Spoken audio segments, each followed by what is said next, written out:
From the Searider Productions news facilities on the leeward coast of Oahu, this is Searider News! Hey Seariders, today is Friday, February 9th, 2024. And on this episode of Searider News, we'll be taking a look at the effects of inflation in Waianae and see how the community is celebrating Makahiki season. We'll check out what's happening on campus and see how our voices and actions can make a difference in the world. All this and more coming up on Searider News. Good morning, Seariders. My name is Avano Tillis. And I'm Denise Pauline Cabrera. And you're watching Searider News, our bi-weekly news show bringing you the latest in Westside news. Part of my New Year's resolution has been to eat healthier, but produce is much more expensive than I thought. Right? It feels like prices have increased so much in just a year. And unfortunately, it's not an easy problem to solve. I recently visited the Waianae store to ask them what they are doing to mitigate these prices for the community. Let's watch. Eggs, bread, milk, rice, and produce are only few of the many staple foods experiencing drastic price changes due to inflation here at the Waianae store, a local grocer in Waianae. Local eggs are they're fairly stable in cost. For the past few years, Kit Okimoto and his team strive to achieve one goal. Good morning. To provide as much of the grocery needs to our community as possible. But in the end, if the costs stay high, we can't absorb all of it for a long time. So we end up passing it on slowly to the consumers. According to the U.S. Bureau of Labor Statistics, food prices had a 5.3% increase over the past year. Although it's decreased from early 2022, the effects remain. We used to eat a lot of vegetables, lettuce, bell peppers. Everything has just gone up so much.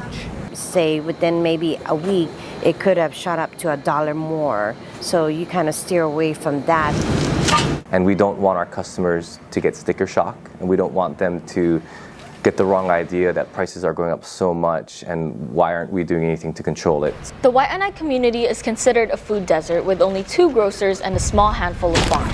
$2.17. Okay. The impact of inflation has only made it worse. But it definitely increased just enough so that we were able to still sell affordable local organic produce, but also be able to keep up with the cost of production. We try to negotiate better deals, to offer better advertised promotions. We've also done our best to diversify our supply network. Despite inflation, it all comes back to the same goal: providing good food for the community. We do believe in keeping our community healthy and being able for them to afford healthier. We're very cognizant that consumers are on a tight budget, often on fixed incomes, but we also want to make sure that they can buy the food they need to nourish their families. Denise Cabrera, Searider News. Thanks, Denise. It's always great to stay educated on the cost of local goods. Speaking of costs, a new financial literacy section has been added to our advisory period. Let's head to live interview with Mika to learn more about this new curriculum. Thanks, Havanoa. I'm here with Mr. Ethan Ahuna, the advisory coach for Waianae High School. So, Mr. Ahuna, what does the literacy class teach? So the financial literacy class in advisory is designed to teach different things by different grade levels, but general information, ideas that you need to understand to be financially successful after high school. And how does this impact the students in the long run? So hopefully it's too quick to give you everything you need to know, but hopefully students can leave the advisory with some ideas of how they should be thinking about money, taxes, banking, budgeting, all those types of things to help them out in the long run. Okay. Thanks for your time, Mr. Ahuna. Now back to you, Denise. Thanks, Mika. I'm so excited to learn more about spending money wisely. Me too, Denise. It's Makahiki season right now, which marks a time of peace in ancient Hawaii. Let's hear from Joelle to hear more about this Hawaiian season. The holiday season always brings families together. Here in Hawaii, the Makahiki season brings communities together. Okay. Makahiki season is the first 4 months of the Hawaiian calendar. Makahiki is celebrated usually between November and February, but it's a time of harvest. It's a time that in ancient days they didn't have any wars. This year, Waianae High School Student Activities Coordinator Linda Jury is educating the younger generations on Makahiki. It's important to bring Makahiki back into our schools to give our students the opportunity to be able to be exposed to Hawaiian culture. We live in a community that is majority Native Hawaiian, and so we would like to honor the culture of Hawaii. The Makahiki season was a time of peace in the Hawaiian Kingdom and honors the Hawaiian deity Lono. It is celebrated through harvest, games, hula, and offerings. Today, the community of Native Hawaiian youth are celebrating Makahiki, keeping the tradition alive. Makahiki games is always important to me because I grew up in a Hawaiian household. My whole father's side of the family spoke Hawaiian, and naturally it just passed over to me. Hawaiian was also my first spoken language as well. So Makahiki is basically a time to most likely be with your family and friends, to spend quality time with your loved ones. The growth in Makahiki celebrations relies solely on awareness and active participation. It's like a rise of people wanting to practice the Hawaiian culture because they're realizing, oh, we do live in Hawaii, and it'd be nice to remember the past. Giving students a sense of identity, giving them a sense of this place is very important so that we can begin to build a strong foundation for our students to stand on. And I believe that that's going to be pivotal in changing the mindset of our community.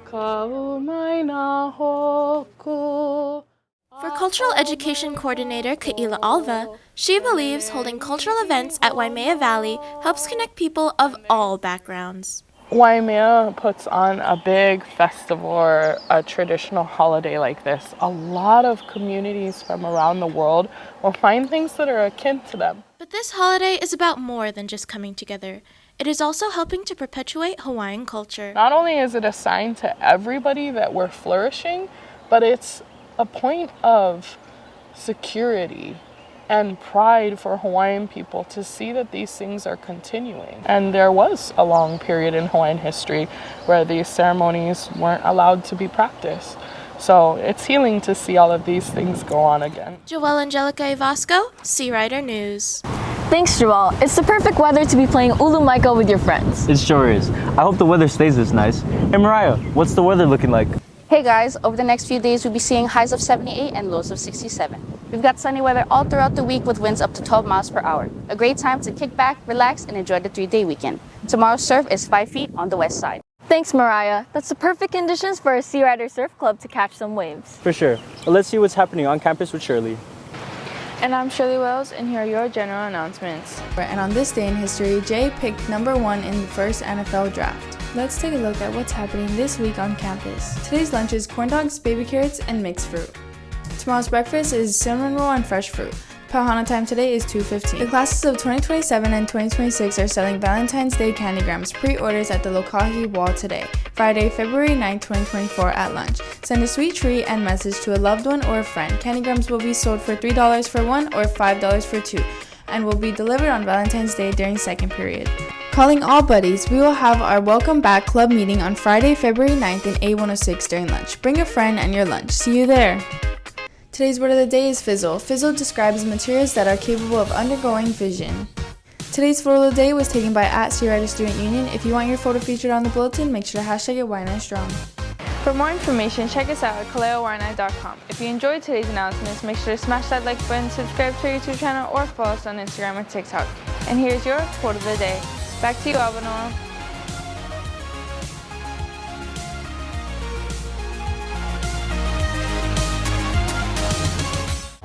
Thanks, Shirley. It's nice to know what's happening around our school, but it's also important that we know what's happening in our state. 2023 was full of civic engagement and activism in Hawaii. Let's hear more about the impact of community voices with Natasha. In 2022, a survey done by KFF, a nonprofit research organization, showed that voters in Hawaii aged 18 to 24 voted significantly less than those over 65. As the years progress, the decline in younger voter participation continues. Many see their engagement as an option rather than a necessity. However, as future leaders, we need to be taking more action in politics because our engagement can make a difference and we can be the change we want to see in our community. The U.S. military has occupied Makua Valley since 1920 and has been using it as a live shooting practice site for soldiers. According to the Honolulu Civil Beat, a martial law was put in place over the valley after the bombing of Pearl Harbor. Families residing in Makua were forced out of their homes and told they can only return when the war was over. However, in 1945, the War Department requested over 6,000 acres of Makua from Hawaii's territorial government, and not even a decade later, in 1956, the U.S. paid a $1 lease to continue using the land for another 65 years.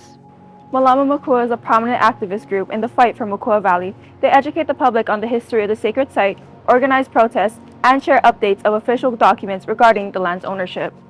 In 1998, Malama Makua was able to suspend live training on the site after a series of fires in the Waianae Coast. This suspension also required the military to look into alternative training that would benefit them the same but have a less negative impact on the environment. 3 years later, in July of 2001, the organization filed and won a lawsuit that would limit the military's training and also gain them access to 13 cultural sites in the valley. And in 2018, they won a settlement that would force the U.S. Army to clean up any explosives that have not gone off on the site. After 25 years of perseverance, Malama Makua was able to win back the sacred Hawaiian land in December of 2023, as the U.S. military officially confirmed they will end live training in Makua Valley. Another example of public engagement creating real change is the closure of the Red Hill Fuel Storage Facility in central Oahu. Back in January of 2014, around 27,000 gallons of jet fuel leaked from the Red Hill storage tanks and contaminated the surrounding groundwaters. These storage tanks are the largest in the country, and being located only 100 feet above Oahu's main aquifers, the leak contaminated the water supply of hundreds of thousands of islanders within the Hawaii-Kai area. The purpose of these storage tanks date back to the bombing of Pearl Harbor, as the U.S. military wanted a storage facility underground to keep fuel safe from bombings and aerial attacks.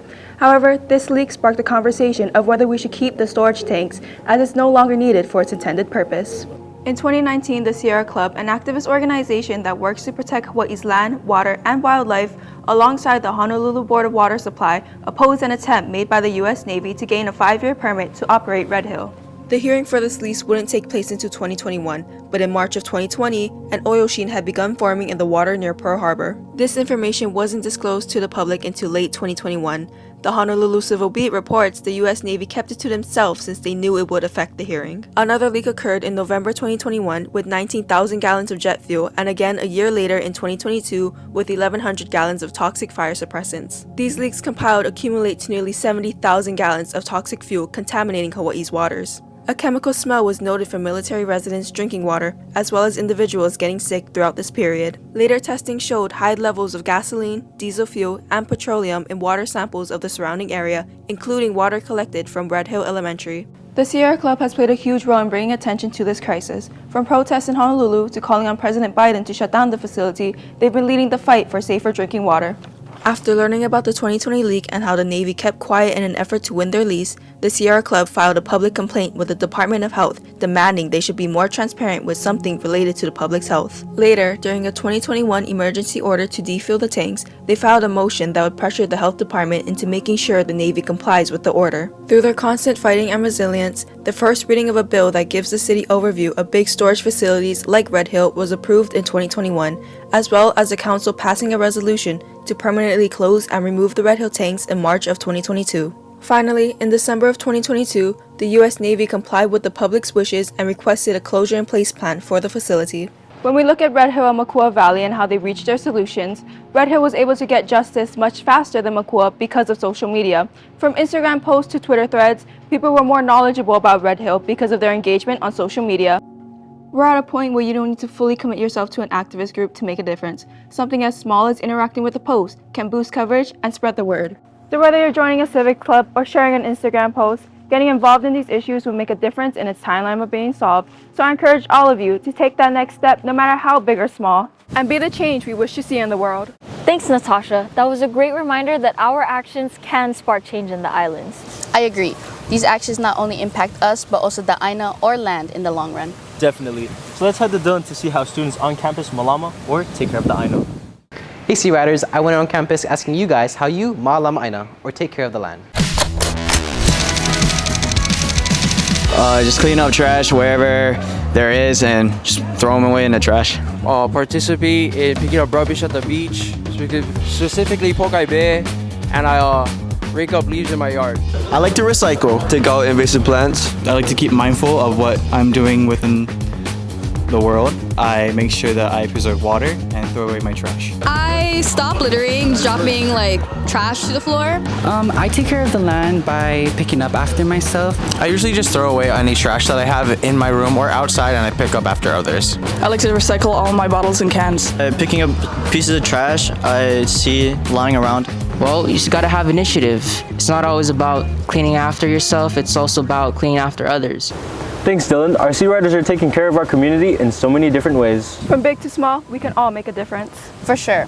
Let's all do our part to make the aina more fina. Well said, Mariah. Well, we've reached the end of this episode of Searider News. Mahalo for watching and have a great day, Seariders. Mahalo!